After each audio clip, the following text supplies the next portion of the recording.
Zapewne znaczna większość z nas zagłębiła się w świat Tolkiena poprzez Władcę Pierścieni lub Hobbita. I tu już bez znaczenia, czy były to książki czy filmy. Kolejne, powiedzmy sobie szczerze, trochę cięższe w zrozumieniu dzieła, takie jak Silmarillion, Niedokończone opowieści czy Historia Śródziemia, opowiadają dziesiątki, o ile nie setki, innych ciekawych historii dziejących się przed wojną o pierścień na całej Ardzie. Dziś chciałbym zabrać Was w przyszłość i opowiedzieć, co stało się po zniszczeniu pierścienia, gdy Shire zostało wyzwolone, a Frodo wraz z powiernikami elfich pierścieni odpłynął na zachód. Skupię się nie tylko na członkach drużyny pierścienia, ale także na innych, dobrze znanych postaciach, częściowo zahaczających również o rasy żyjące w Śródziemiu. Rozsiądźcie się więc wygodnie i posłuchajcie.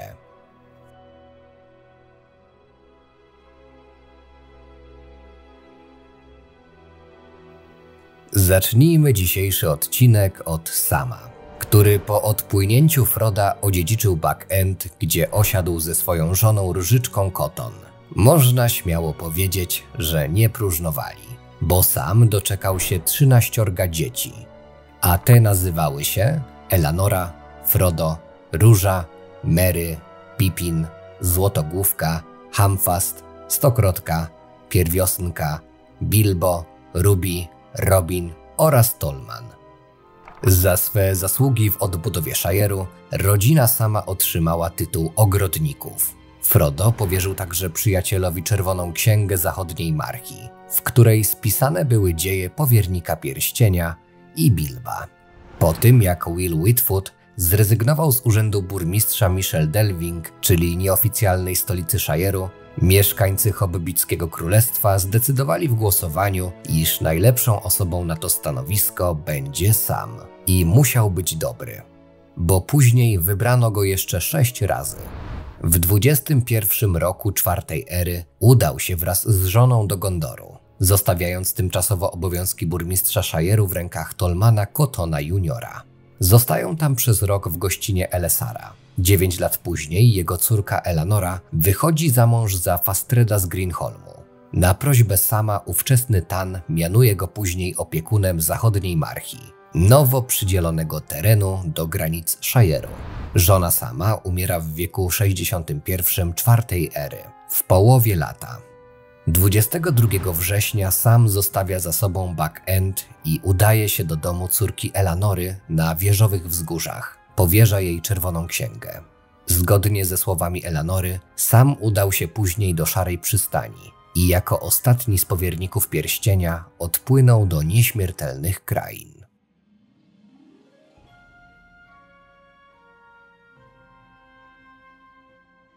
Merry osiadł przez pewien czas w Ustroni, gdzie poślubił Estelę Bolger.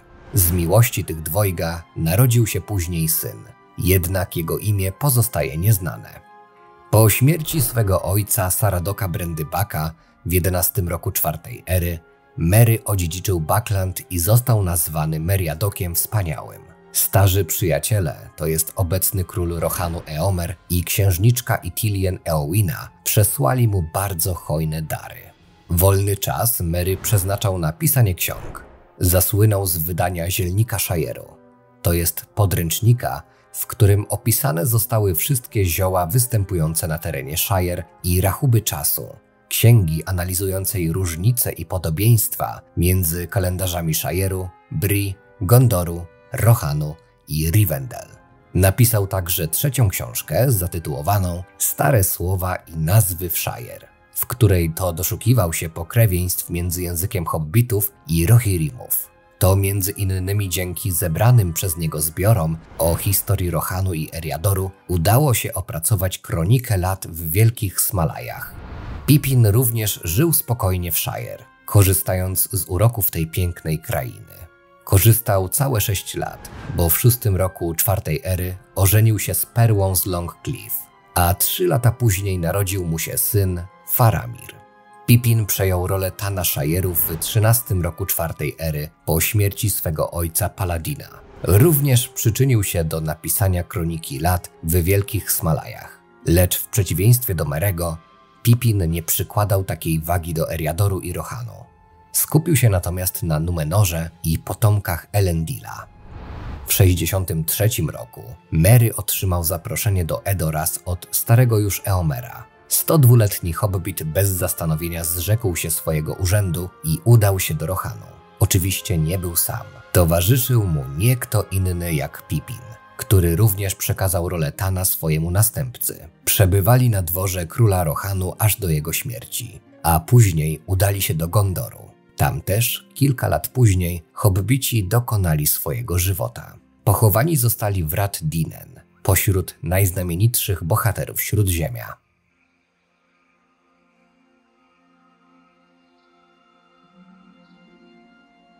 Po objęciu tronu i ożenku z Arweną, Aragorn przyjął imię Elessar i utworzył dynastię Telkontar, co w Sindarze oznaczało dynastię Obieży Światów. Wraz z elfią pięknością doczekał się jednego męskiego potomka Eldariona i kilku córek, których imion nie dane było nam poznać. Odbudowanie Królestwa Arnoru było jedną z pierwszych decyzji podjętych przez nowego króla. Od tego czasu Arnor i Gondor były ze sobą połączone. Często odwiedzał starą stolicę An-Numinas na północy i stamtąd sprawował swe rządy. Nie oznacza to jednak, że Minas Tirith przestało mieć jakiekolwiek znaczenie. Wciąż było to bardzo ważne strategicznie i politycznie miasto, bo mimo upadku Saurona, Easterlingowie i pozostali przy życiu orkowie wciąż dawali się we znaki. W międzyczasie król mianował Faramira księciem Ithilien i pozostawił mu funkcję namiestnika. Ten wraz ze swą żoną Eowiną zamieszkał w Emen Arnen, wzgórzach w południowym Ithilien, skąd obserwować można było Minas Tirith. Mieli co najmniej jednego syna imieniem Elboron, który po śmierci ojca przejął jego tytuły i obowiązki. A trzeba przyznać, że jak na człowieka Faramir żył dość długo, bo aż 120 lat. Prawdopodobnie zawdzięczał to szlacheckiej krwi namiestników Gondoru. Za życia Faramir był także jednym z dwóch głównych dowódców króla Elessara. Jego obowiązkiem było utrzymywanie pokoju na wschodnich granicach Gondoru. Przy okazji oczyścił także pozostałości po siłach nieprzyjaciela w Dolinie Morgulu. Ogólnie rzecz ujmując, Elessar swe rządy stawiał pod znakiem pokoju i kooperacji. Poza najbliższym królestwem Rohanu pod panowaniem Eomera, z którym to Aragorn odnowił przysięgę Eorla, Zjednoczone Królestwa utrzymywały pozytywne stosunki także z elfami i krasnoludami, często współpracując w imię lepszego jutra i pozwalając na swobodne przekraczanie granic. Co więcej, Elessar oddał Druedainom pełną kontrolę nad zamieszkiwanym przez nich lasem, zakazując komukolwiek wstępu na ich tereny bez uprzedniej zgody. Król nie zapomniał też o niziołkach z Shire. Respektując prawa nadane ongiś przez jego przodków z Arnoru, uznał Shire za wolny kraj, objęty ochroną północnego królestwa, a dużym ludziom zakazał wstępu na jego tereny. Prawdę mówiąc, Aragorn nawet powiększył Shire, ponieważ około 31 roku IV ery dołączył do niego tereny zachodniej ćwiartki. Mianował także burmistrza Michel Delving, dziedzica Bucklandu, i Tana Shire doradcami w Radzie Arnoru. Całkiem przypadkiem w tym okresie role te sprawowane były przez kolejno Sama, Merego i Pippina. Możemy do tego także dodać, że podczas spotkania na moście na Branduinie w 15 roku IV ery nagrodził Sama Gwiazdą Dunedainów, czyli swego rodzaju medalem za zasługi podczas wojny o pierścień. Jego panowanie trwało 122 lata. Podczas tego czasu granice Zjednoczonego Królestwa poszerzyły się aż do Morza Run na północy i Umbaru na południu. Elessar odszedł spokojną śmiercią w 120 roku IV ery, a przy jego grobie złożono trumny Merego i Pippina. Na tronie Królestwa Ludzi zastąpił go syn Eldarion. Arwena, wychodząc za mąż za Aragorna, wybrała los śmiertelniczki i w rok po śmierci męża sama skonała w smutku.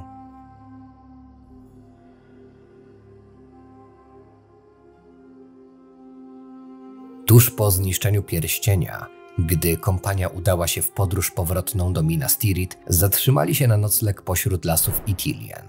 Podczas gdy wszyscy kładli się już spać, Legolas zamierzał udać się na krótki spacer, mówiąc przy tym: przejdę się trochę po lasach tej pięknej krainy. To będzie najlepszy dla mnie odpoczynek. W przyszłości, jeśli król nasz się zgodzi, ściągnę tutaj część naszego plemienia, a wtedy Ithilien stanie się krajem szczęśliwym na czas jakiś, może na miesiąc, może na okres pokolenia, może na 100 człowieczych lat.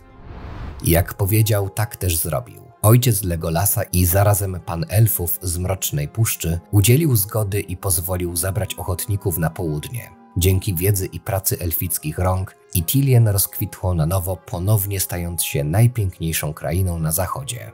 Na miejscu Legolas doglądał także ogrodów Eowiny i Faramira na Emyn Arnen. Sielanka ciągnęła się przez bardzo długi okres, bo aż do odejścia króla Elessara w 120 roku czwartej ery. Dowiedziawszy się o śmierci przyjaciela, wybrał się do Szarej Przystani wraz z podstarzałym już Gimlim. Na miejscu zbudowali razem łódź i wypłynęli w ostatni rejs za morze.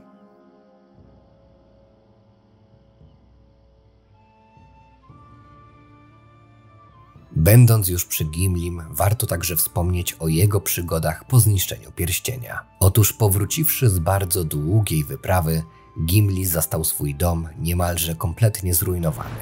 Erebor nie był tym samym miejscem, z którego wyruszył. Pod jego nieobecność sługusy Saurona w połączeniu z Easterlingami dali się we znaki krasnoludzkiemu królestwu, jak i leżącemu u jego bram miastu Dale. Dodatkowo samotna góra miała teraz nowego króla, Torina III Kamiennego Hełma. Gimli zapewne pomógł przy odbudowie Ereboru, po czym zebrał krasnoludów chętnych do zasiedlenia nowych gór. Wraz z nimi udał się do zapierających dech w piersiach błyszczących jaskiń w Rogatym Grodzie. Krasnoludy nie próżnowały i pomagały także w odbudowie wojennych strat. Przykładowo na nowo wznieśli bramę Minas Tirith i wzmocnili ją Mithrillem. Dodatkowo pracowali w Rohanie i Gondorze. W późniejszych latach Gimli jeszcze bardziej polubił te miejsca, albowiem była to okazja do spotkań z przyjaciółmi, Merrym i Pippinem. Na prośbę Aragorna wykonał także drzewo genealogiczne linii Durina i spisał najważniejsze wydarzenia w historii krasnoludów z ostatnich lat. Po śmierci Elessara wybrał się z Legolasem do Szarej Przystani, skąd wypłynęli na zachód. Czy faktycznie Gimli dotarł do Valinoru, tego nie wiemy. Część fandomu spekuluje, że mógł umrzeć jeszcze podczas podróży. Gdyby jednak dostał się do nieśmiertelnych krain, uczyniłoby go to jedynym krasnoludem, który odwiedził to miejsce. Być może został w ten sposób uhonorowany za swe zasługi w wojnie z Sauronem. Równie dobrze Galadriela, Gandalf czy Elrond mogli się za nim wstawić, nazywając go przyjacielem elfów.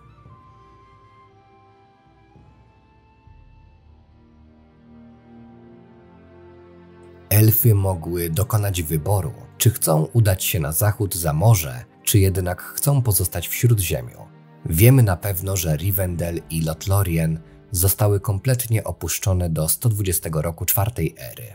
Tego, czy podobny los spotkał Mroczną Puszczę i Lindon, możemy się tylko domyślać. Osobiście uważam, że Thranduil nie zostawiłby swojego królestwa i siedział tam do końca swych dni. A koniec był bardzo bliski z perspektywy elfa, bo gdy ostatni statek z Círdanem i Celebornem opuścił Śródziemie, światło elfów chcących pozostać na Ardzie powoli gasło. Gdy do krasnoludów dotarła wieść o śmierci Balroga i klęsce Saurona, wiedzieli już, że nic nie stoi na przeszkodzie w odbiciu Khazad-dûm.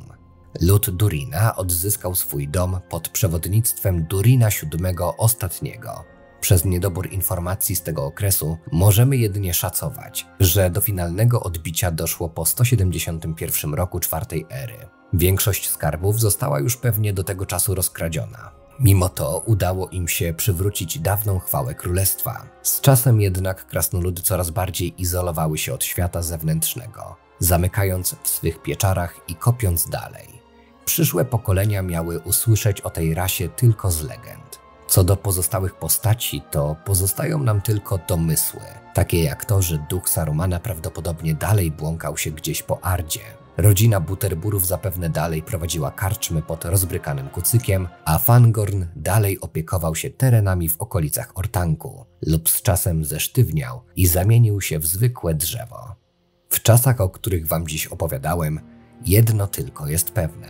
Ciało Boromira zostało już dawno zjedzone przez rybki.